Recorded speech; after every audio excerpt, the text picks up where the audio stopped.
मनुष्य को सदैव द्वंद्व से गुजरना होता है, ध्यान दीजिएगा। हर एक के जीवन में द्वंद्व चल रहा है ना, और द्वंद्व ही से ये सारा संसार बना है। सुख दुख पाप पुण्य दिन राती, साधु असाधु कुजाति सुजाति, दानव देव ऊंच अरु नीचू, अमीय सजीवन माहुर मीचू, माने द्वंद्व ही है सब जगह। तो कहा आपको भी दो मार्ग मिलेंगे। हमारे जीवन में भी दो ही मार्ग आते हैं, अच्छा कार्य करें या बुरा कार्य करें, सत्य बोलें या झूठ बोलें, इस रास्ते जाएं कि उस रास्ते जाएं, करें कि नहीं करें, द्वंद्व तो सदैव रहता है। तो ऋषभ देव जी ने भी कहा पुत्रों सदैव आपको द्वंद्व मिलेगा, और उन दो रास्तों में से आपको एक रास्ता चुनना होगा। कौन सा है? ऋषभ देव जी कहते हैं पुत्रों, महत सेवाम द्वार माहुर विमुक्ते, स्तमो द्वारम जोशिताम संगी संगम, महांतस्ते समचित्ताः प्रशांता, विमन्यवः सुहृदः साधवो ये। अर्थात वो दो रास्ते कौन से हैं? पहला है महापुरुषों की सेवा, जो कि मोक्ष का रास्ता है, जो कि मोक्ष के द्वार पे जाकर के समाप्त होगा। और स्तमो द्वारम जोशिताम संगी संगम, और कामियों का संग जो कि नरक का द्वार है, नरक का रास्ता है, नरक की तरफ आपको ले जाएगा। संत संग अपवर्ग कर, कामी भव कर पंथ।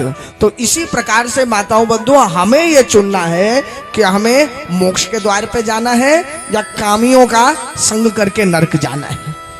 अगर मोक्ष का द्वार चाहिए तो संतों का संग करो, वह संग जो महान तस्ते समचित्ता प्रशांता, विमन्यवः सुहृदः साधवो, जो महापुरुष हैं, जो समचित्त हैं, जो प्रशांत हैं, जो सबके प्रिय हैं, ऐसे लोगों का संग करो। ऋषभ देव जी एक बात मानते थे माताओं बंधुओं, ध्यान दीजिएगा।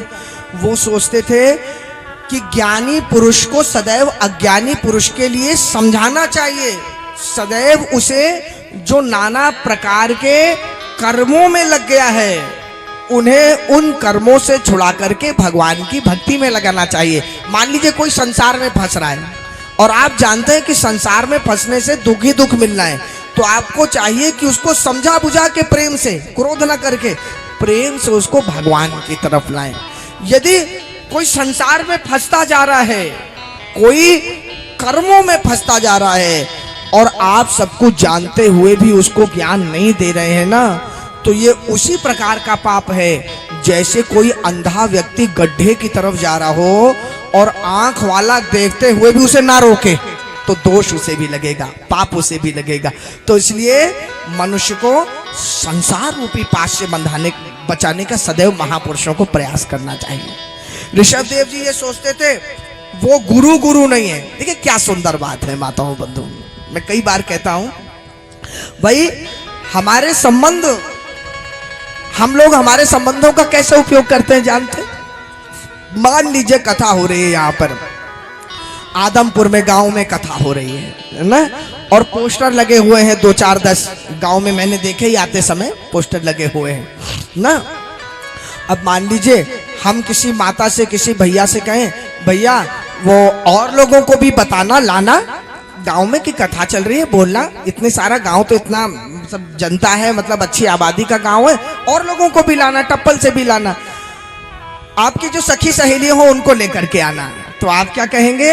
अरे महाराज जी कलश यात्रा इतनी बड़ी हुई तो सही, होर्डिंग लगी तो हुई है, बता तो दिया है, अब जिस पे भगवान की कृपा होगी वो आ जाएगा, जिस पे नहीं होगी नहीं आएगा, जिसका भाग्य होगा वो आ जाएगा, जिसका नहीं होगा नहीं आएगा। यही कहते हैं ना, कथा की जब भी बात होती तो क्या कहते हैं कि देखो जिसके भाग्य में होगी उसे कथा मिल जाएगी, जिसके भाग्य में नहीं होगी उसे नहीं मिलेगी, चाहे कोई पक्का दोस्त ही क्यों ना हो ना। लेकिन मान लीजिए कभी आपको पार्टी में जाना हो, कहीं घूमने जाना हो, तो अपने दोस्त को क्या बोलते हो फोन करके? सुनो तुमको चलना ही पड़ेगा मेरे साथ, अगर तुम नहीं चले तो फिर हमारा मन नहीं लगेगा, हमने तो तुम्हारा भी टिकट करा लिया है, चलना ही पड़ेगा, नहीं तो तुमसे बात नहीं करेंगे, आ रहे हम तुमको लेने, तैयार रहना। जिद करते हैं कि नहीं करते दोस्त से जब कहीं घूमने जाना होता है तो? तब ये नहीं कहते उस दोस्त से कि अरे तुम्हारा भाग्य होगा तो तुम चलोगे घूमने, तुम्हारा भाग्य नहीं होगा तो नहीं चलोगे, तब तो नहीं कहते। लेकिन कथा के समय क्या कहेंगे कि भाई भाग्य होगा तो चलेंगे, भाग्य होगा तो नहीं चलेंगे। ये कोई मित्र का कार्य है, ये कोई संबंधियों का कार्य है? अरे भाई अगर उसका भाग्य नहीं है माने दुर्भाग्य है, तो उसके दुर्भाग्य को भाग्य में आप बदलो ना, प्रयास करो कि उसको उसका कल्याण हो जाए। अकेले अकेले कल्याण कर रहे हो। मित्रों का ये लक्षण तो नहीं है।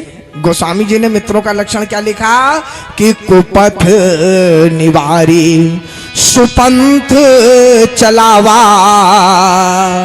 गुण प्रगटे अवगुण ही दुरावा।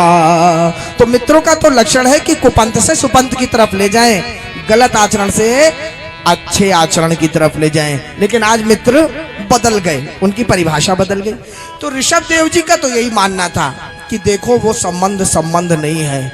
गुरु न सस्यात् सजनो न सस्यात्, पिता न सस्यात् जननी न सस्यात्, दैवं न तत्स्यान् पतिश्च तत्स्यात्, मोक्षयेद समुपेत मृत्युम इदम शरीरम मम दुर्विभावम। अर्थात वो गुरु नहीं है, वो पति नहीं है, वो माता नहीं है, वो अपना नहीं है।